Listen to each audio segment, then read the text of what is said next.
I've heard you talking about has been about the distribution of income rather than about the distribution of wealth. Yes. Now, you wouldn't argue, at least I hope you wouldn't, that the person in, let's say India is genetically inferior, say, to the person in America.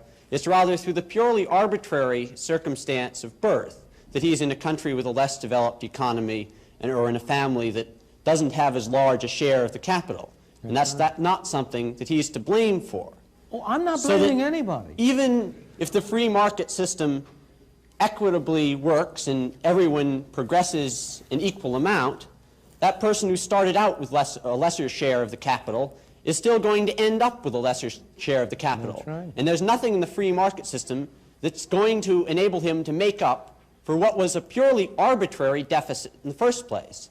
And given that the kind of people who become successful capitalists do not become that way by giving away their wealth voluntarily, isn't it necessary to forcibly redistribute wealth before you can begin to operate under a capitalist system?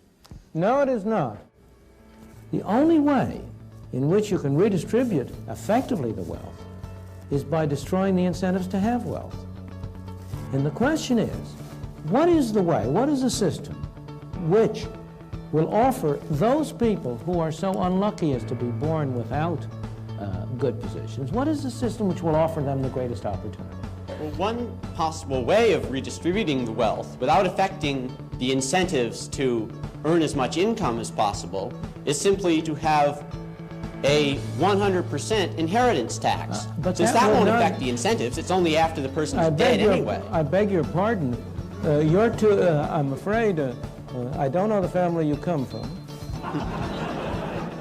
I don't, but as you grow up, you will discover that this is really a family society and not an individual society. We tend to talk about an individualist society, but it really isn't. It's a family society.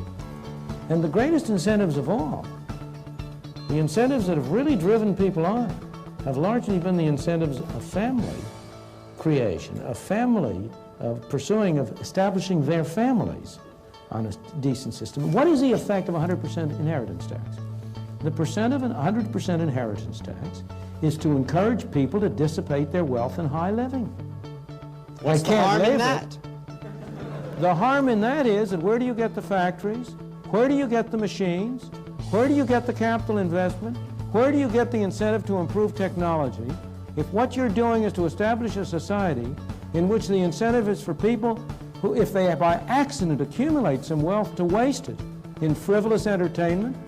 You know, the thing is that the thing that is amazing that people don't really recognize is the extent to which the market system has, in fact, encouraged people and enabled people to work hard and sacrifice in what I must confess I often regard as an irrational way for the benefit of their children.